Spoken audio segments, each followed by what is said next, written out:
Good morning, students. Class 9th, Chapter 1 History. Now I am going to discuss about the France abolishes monarchy and become a republic. अब हम discuss करने जा रहे हैं कि किस तरह से फ्रांस में मोनार्की का ख़ात्मा हुआ और वो क्या बना, एक republic. The situation in France continue to be tense during the following years. France के जो हालात थे वो दिन ब दिन, डे बाय डे ख़राब और होते जा रहे थे. Although Louis XVI had signed the constitution, he entered into secret negotiation with the king of Persia.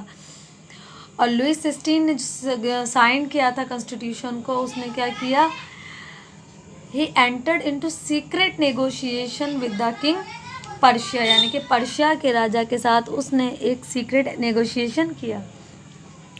Rulers of other neighbouring countries too were worried by the development in France. France के जो neighbouring countries के ruler थे वो इस बात को लेकर फ़िक्रमंद थे कि फ्रांस में डेवलपमेंट किस तरह से हो रहा है, किस तरह से फ्रांस डेवलप्ड होगा. एंड मेड प्लान्स, और वो इस तरह के प्लान बना रहे थे, प्लानिंग कर रहे थे. टू सेंड ट्रॉप्स, अपनी आर्मी, अपने सोल्जर्स को भेजने के लिए. To put down the events, कि जो भी हालात फ्रांस में घट रहे हैं, जो भी सिचुएशन है, ताकि उसको ख़त्म किया जा सके. That had been taking place there since the summer of 1789, यानी कि 1789 में फ्रांस में जो भी सिचुएशन थी उसको किस तरह से ख़त्म किया जा सके, उसको कैसे दूर किया जा सके. Before this could happen, the national assembly voted in April 1792 to declare war against Persia and Austria. ये सब होता है, इससे पहले ही नेशनल असेंबली ने क्या किया, नेशनल असेंबली ने अप्रैल 1792 में जंग का ऐलान कर दिया, जंग डिक्लेयर कर दी. किसके खिलाफ? पर्शिया और ऑस्ट्रिया के खिलाफ.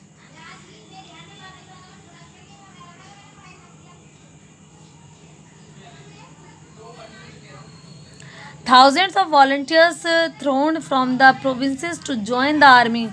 हज़ारों की तादाद में वॉल्टियर्स थे जो प्रोविंसेस, कस्बों वगैरह से आए थे और उन्होंने आकर आर्मी को ज्वाइन किया. दे साथ ही the war of people against the king and aristocracies all over Europe. और ये जो जंग थी, इसको किस नज़रिए से देखा जा रहा था? इसको इस नज़रिए से देखा जा रहा था कि एक राजा के ख़िलाफ़ जंग थी. लोग थे जो अपने किंग के अगेंस्ट में चले गए थे, अपने किंग के ख़िलाफ़ वो जंग कर रहे थे. और एरिस्टोक्रेसी, यानी कि पूरे यूरोप में जो अरिस्टोक्रेसी फॉर्म ऑफ गवर्नमेंट थी, तमाम लोग उसके अगेंस्ट में जाकर क्या कर रहे थे, बगावत और युद्ध कर रहे थे. Among the patriotic songs they sang was the Marseillaise composed by the poet Rouget de La easily.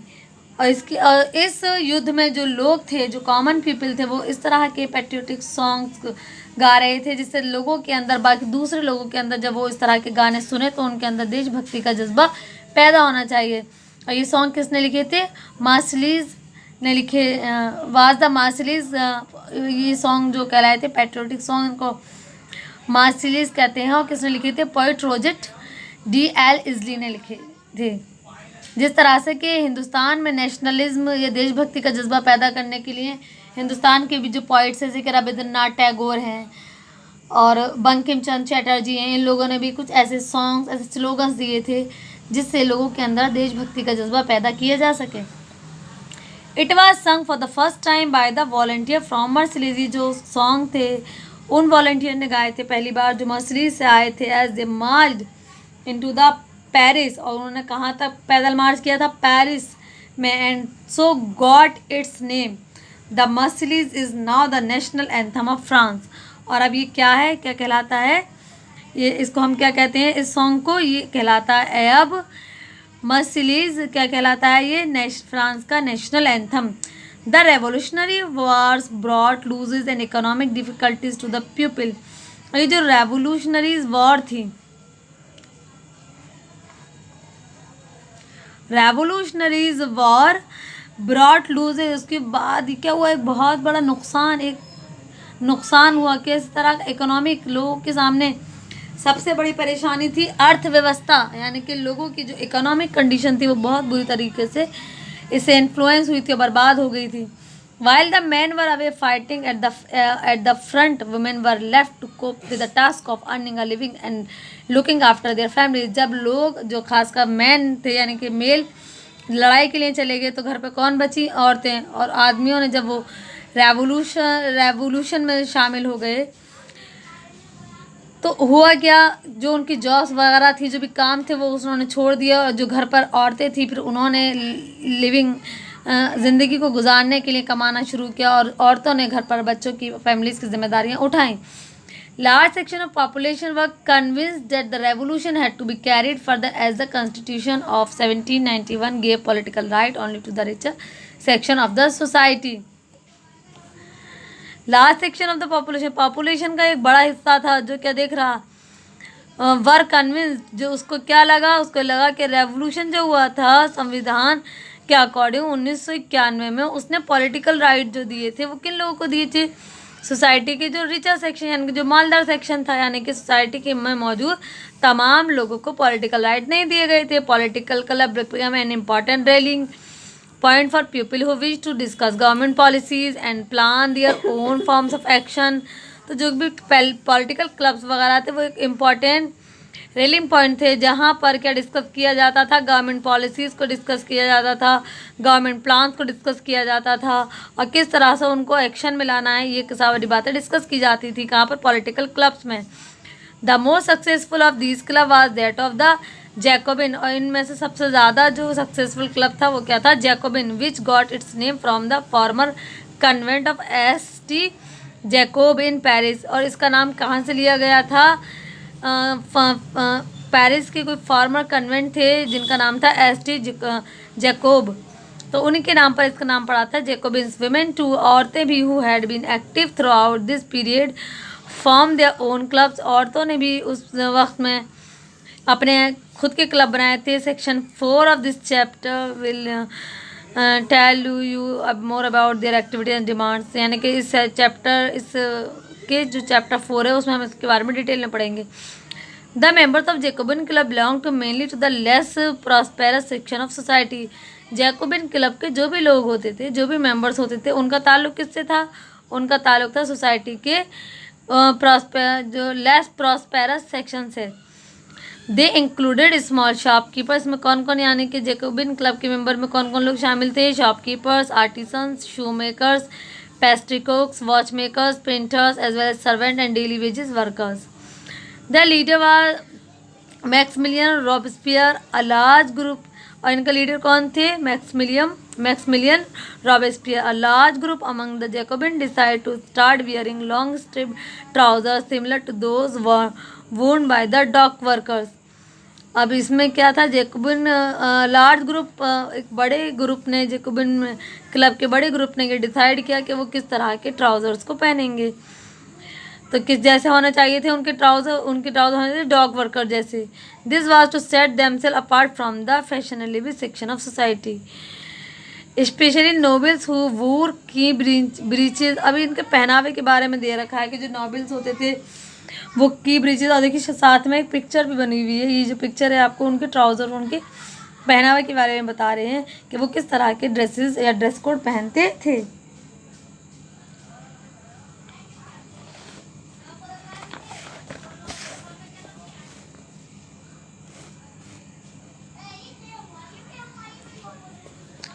was a way of proclaiming the end of the power wielded by the wearers of key breeches. वो आपको dresses के बारे में बताया गया है. These Jacobins came to be known as the sans culottes, literally meaning those without knee breeches. तो ये क्या है? ये जो इस तरह के पहनावा पहनते थे, तो ये जो जैकोबिन्स थे वो क्या कहलाए जाने जाते थे? उनको क्या कहा जाता था?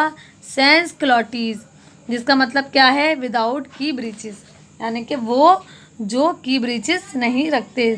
Sense culottes men wore in addition the red cap that symbolise liberty. जो सेंस क्लॉटीज के जो भी मैन आदमी होते थे, मेल मेंबर्स होते थे, वो क्या पहनते थे? रेड कैप, जो उनके लिए किस चीज़ की निशानी था? आज़ादी की. Women however were not allowed to do so, लेकिन औरतों को ऐसा करने की आज़ादी या उन्हें परमिशन नहीं थी.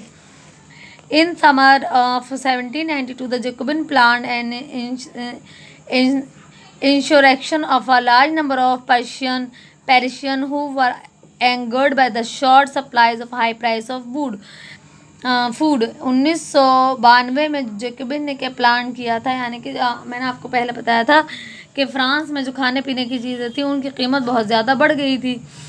तो insurrections of a large number of Parisians who were angered by the शॉ, यानी कि वो लोग जो खाने पीने की चीज़ों की कीमत बढ़ने से और उनकी कमी की वजह से परेशान थे, तो उनके लिए एक प्लानिंग की गई कि इस तरह की प्रॉब्लम्स को किस तरह से सॉर्ट आउट किया जाना है।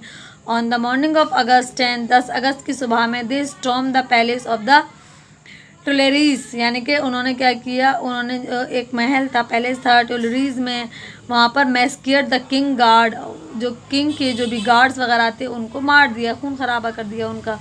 And held the king himself as a hostage for several hours.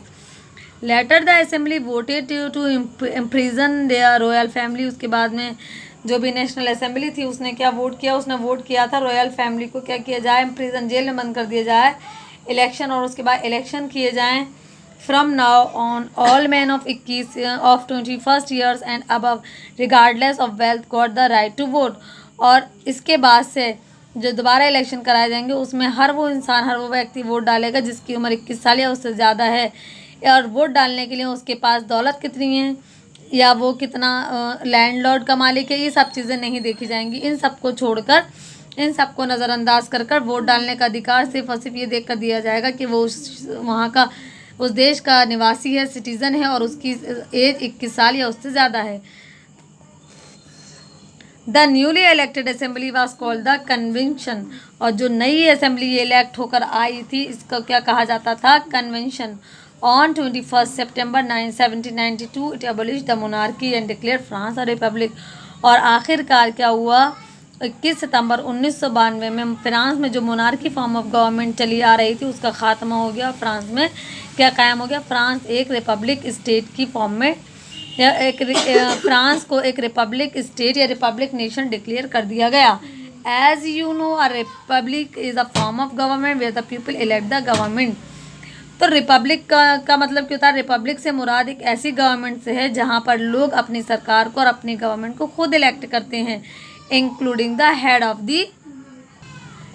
The government, यानी कि जो गवर्नमेंट का हेड भी होता है उसको भी लोग खुद ही इलेक्ट करते हैं। There is no hereditary monarchy. तो जब एबॉलिश कर दी गई या मोनार्की का खात्मा कर दिया गया तो अब वहाँ पर हेरिडिटरी मोनार्की नहीं। हेरिडिटरी मोनार्की का मतलब होता है कि नस्ल दर नस्ल, जनरेशन टू जनरेशन, कि अगर बाप राजा थे अब उनका बेटा होगा, उस गद्दी पर बैठेगा, उसके बाद उनका बेटा, इसको बोलते हैं हेरिडिटरी मोनार्की, यानी कि उसी ख़ानदान से लोग बनते आ रहे हैं, या वो एक सेम ख़ानदान के लोग हैं जो एडमिनिस्ट्रेटिव पावर्स को या एडमिनिस्ट्रेटिव टास्क अंजाम दे रहे हैं। लेकिन जब मोनार्की ख़त्म हो गई और इस्टेब्लिश हुई, वहाँ पर क्या कॉन्स्टिट्यूशनल रिपब्लिक हो गया वो, और मोनार्की ख़त्म करके वो उसे एक रिपब्लिक बना दिया गया। तो उसके बाद वहाँ पर हेरिडिटरी मोनार्की के लिए कोई जगह नहीं बची। Louis 16 was sentence to death by a court on the charge of the treason. और लुइस 16 को क्या हुआ, उसको मौत की सज़ा सुनाई गई कोर्ट के ज़रिए। ऑन 21 जनवरी 1793 में he was executed publicly at the palace de la Concorde. तो उसको 21 जनवरी 1793 में क्या किया गया, पब्लिक के सामने एक जगह थी, पैलेस एक जगह थी डीला कॉनकोर्ड, वहाँ पर उसको एग्जीक्यूट किया गया। The queen Mary